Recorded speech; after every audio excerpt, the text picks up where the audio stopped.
Hello friends, very good morning, good evening, welcome back to my another video. Today's date is April 2nd, 2025. Coming to today's topic, banking system ఎలా work అవుతుంది అంటే ఒక individual person మీద it's crucial man, it's crucial. అంటే మనకు life long ఒక banking system మనల్ని ఒక లాక్ చేయడానికి ఎంత ప్రయత్నిస్తుంది అంటే అంత ప్రయత్నిస్తుంది. మనం కాన్షియస్గా లేకపోతే, కాన్షియస్గా మనం మన డెసిషన్స్ తీసుకోకపోతే, మనం ఆ బ్యాంకింగ్ వాళ్ళు వేసే స్ట్రాటజీలో ఎంత ఈజీగా ఇరుక్కుంటామా అనే ఫీలింగ్ అనేది నాకు కొద్ది కాలంగా అంటే జస్ట్ ఒక 2-3 years నుంచి నేను ఐఎమ్ జస్ట్ ఫీలింగ్ రైట్. ఎందుకంటే అంతకుముందు అంతాను ఓకే, బ్యాంక్స్ లోన్స్ ఇస్తున్నాయి, క్రెడిట్ కార్డ్స్ ఇస్తున్నాయి, వాడుకోవచ్చు, మళ్ళీ కట్టొచ్చు, ఎలాగైనా సంపాదించుకోవచ్చు కదా, సంపాదించుకొని మనం మళ్ళీ రిటర్న్ కట్టేవచ్చు కదా నా ఫీలింగ్లో ఎన్నోసార్లు నేను బ్యాంకింగ్ లోన్స్ తీసుకున్నాను, పర్సనల్ లోన్స్ తీసుకున్నాను, హౌసింగ్ లోన్స్ తీసుకున్నాను, క్రెడిట్ కార్డ్స్ కూడా వాడాను బాగా. ఈ బ్యాంకింగ్కి సంబంధించిన అసోసియేషన్ అనేది తెగని బంధంలాగా ఉందన్నమాట. ఏంటి ఈ కమిట్మెంట్స్ ఎప్పుడు తీరవా? ఎప్పటికీ తీరవా? ఎందుకంటే ఏదో కమిట్మెంట్ వస్తూనే ఉంది. లోన్స్ ఇచ్చే వాళ్ళు ఉంటేనే ఉన్నారు, నేను తీసుకుంటూనే ఉన్నాను. What is going on man in my life? ఇప్పుడు ఫర్ ఎగ్జాంపుల్ నేను ఒక జాబ్ చేస్తున్నానంటే, ఒక శాలరీ వస్తుందంటే, ఆ శాలరీ మీద నాకు ఆ శాలరీ మీద హక్కు లేకుండా నేను చేసుకున్నానా? పాజిటివ్గా మాట్లాడుకోవాలనుకుంటే చాలా ఉన్నాయి. ఎందుకంటే ఆ బ్యాంకింగ్ సిస్టమ్ వల్లే లోన్స్ ఇవ్వడం బట్టే నేను ఏదో రకంగా ఈ ఇల్లు కొనుక్కోగలిగాను, కార్ కొనుక్కోగలిగాను. Somehow I'm living my life luxuriously. అంటే లగ్జీరియస్లీ అంటే ఏది కావాలంటే అది కొనుక్కోగలుగుతున్నా. పర్టికులర్ టైంకి నా దగ్గర డబ్బులు లేకపోతే అది ఒక ప్రోడక్ట్ కావాలనిపిస్తుంది. అప్పుడు మన దగ్గర టైంకి మన దగ్గర ఫండ్స్ లేకపోయేసరికి డెఫినెట్గా మనం బ్యాంక్ లోన్స్ మీద లేకపోతే క్రెడిట్ కార్డ్ మీద డిపెండ్ అవుతాం. కాకపోతే ఇక్కడ వచ్చిన ప్రాబ్లం ఏంటంటే మన మైండ్ అనేది ఆ ప్యాటర్న్కి అలవాటు పడిపోయింది. ఓకే, బ్యాంక్స్ ఉన్నాయి కదా లోన్స్ ఇవ్వడానికి, క్రెడిట్ కార్డ్ ఉంది కదా మనం వాడుకోవడానికి, ఇలాగా మన మైండ్ అనేది ఆ ప్యాటర్న్కి అలవాటు పడిపోవడం వల్ల మనం కొత్తగా స్ట్రాటజీగా మనం ఆలోచించలేకపోతున్నాం. ఎప్పుడైతే కాన్షియస్గా ఆలోచిస్తామో, ఓకే మనం దేనికి ఖర్చు పెడుతున్నామో, దేనికి అవసరం లేదు అని కాన్షియస్గా ఆలోచించి మన ఫీలింగ్స్ని కొన్నిసార్లు కంట్రోల్ చేసుకోగలిగితే మన చుట్టుపక్కల జరిగే కొన్ని విషయాలు మనకు అర్థమవుతూ ఉంటాయి. For example I'm holding one bank account. So ఆ బ్యాంక్కి సంబంధించి నేను ఆల్మోస్ట్ అంటే నేను 2005లో ఆ బ్యాంక్ అకౌంట్ ఓపెన్ చేశాను. Presently I'm using that bank account as a salary account. So as a privileged customer have been assigned with relationship manager అంట. ఎందుకంటే ప్రివిలేజ్డ్ కస్టమర్ అని చెప్పేసి because of these many years of association. కాకపోతే ఆ relationship manager యొక్క duty ఏంటంటే ఒక present customer ఎవరైతే ఉన్నారో, లాంగ్ టర్మ్ కస్టమర్ ఉన్నారో, ఆ కస్టమరు ఒక సేవింగ్స్ అకౌంట్ ఉంది. సేవింగ్స్ అకౌంట్ అనేది ఒక ప్రోడక్ట్. ఆ ప్రోడక్ట్ వాడుతూ ఉన్నాడు, కొన్ని సంవత్సరాల నుంచి వాడుతూ ఉన్నాడు. కాకపోతే ఆ రిలేషన్షిప్ మేనేజర్ యొక్క డ్యూటీ ఏంటంటే ఆ సేవింగ్స్ అకౌంటే కాకుండా వీటికి హెల్ప్ చేస్తూ, అంటే కస్టమర్కి హెల్ప్ చేస్తూ మిగతా ప్రొడక్ట్స్ని అట్రాక్ట్ చేయడం అనమాట.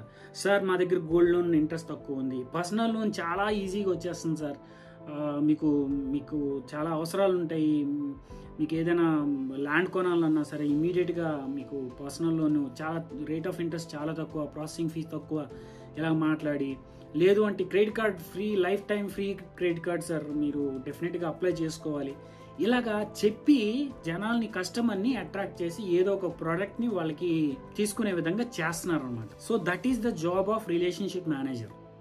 ఒక రిలేషన్షిప్ మేనేజర్ అంటే మనం ఏదో ప్రివిలేజ్డ్గా ఫీల్ అవ్వాల్సిన అవసరం లేదు. This is not privilege, this is some kind of trap.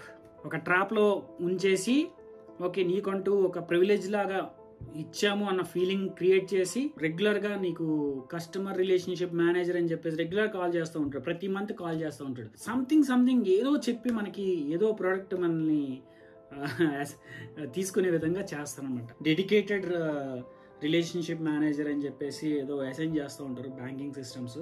So వాటిలో మాత్రం ఎవరు కూడా, అట్లీస్ట్ నేనైతే ఆల్రెడీ ఎక్స్పీరియన్స్ చేశాను, ఆల్రెడీ ఎన్నో లోన్స్ తీసుకొని ఒక ఇంకా అసోసియేషన్ అనేది ఇంకా బయటికి రావడానికి ట్రై చేస్తున్నాను.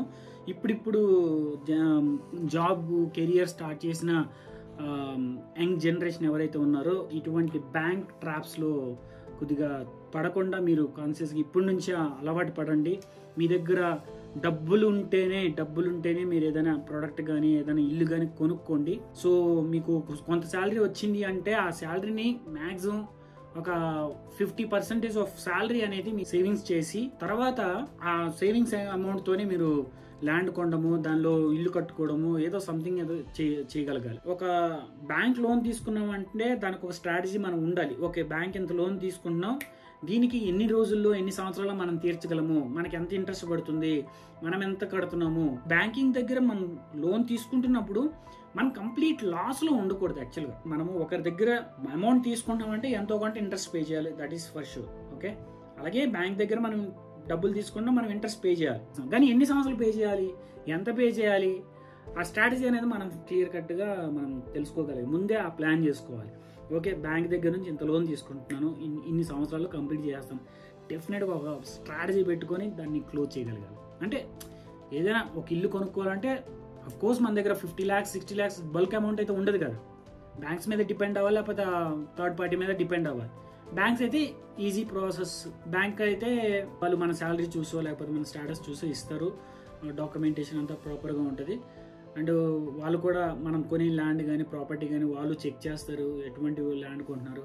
సో ఇటువంటి అడ్వాంటేజెస్ ఉంటాయి కాబట్టి బ్యాంక్ లోన్ మీదకి వెళ్ళొచ్చు. బట్ దాన్ని ఎంత తొందరగా తీర్చేయాలి అన్న స్ట్రాటజీతో మనం ఫాలో అవ్వగలిగితే మన లైఫ్ అనేది ఈ బ్యాంకింగ్ సిస్టమ్ మీద కంప్లీట్గా డిపెండ్ అవ్వకుండా, ఆ ట్రాప్లో ఉండకుండా మనము బయట నుండే మనం గేమ్ ఆడాలి. జస్ట్ ఆ ట్రాప్ ఎవరైతే ఆ బ్యాంకింగ్ సిస్టమ్ మనం ట్రాప్ వేయడానికి ట్రై చేస్తుంటుందో ఆ ట్రాప్ నుంచి మనం తప్పించుకుంటూ మనం గేమ్ ఆడాలి. మనం ఒక లోన్ తీసుకున్నాం, హౌసింగ్ లోన్ తీసుకున్నాం, పర్సనల్ లోన్ తీసుకున్నాం.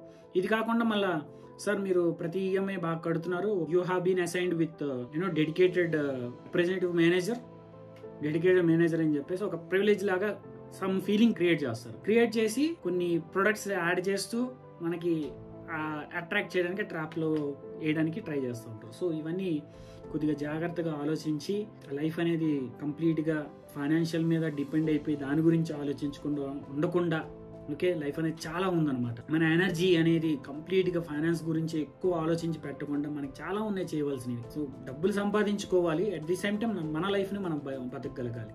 మన ఫ్యామిలీతో కానీ మన పర్సనల్ లైఫ్ కానీ మన జీవితాన్ని హ్యాపీగా ప్రశాంతంగా గడపగలగాలి. Okay, that is what I want to convey in this video. Thank you very much. Thanks for watching this. Thank you very much.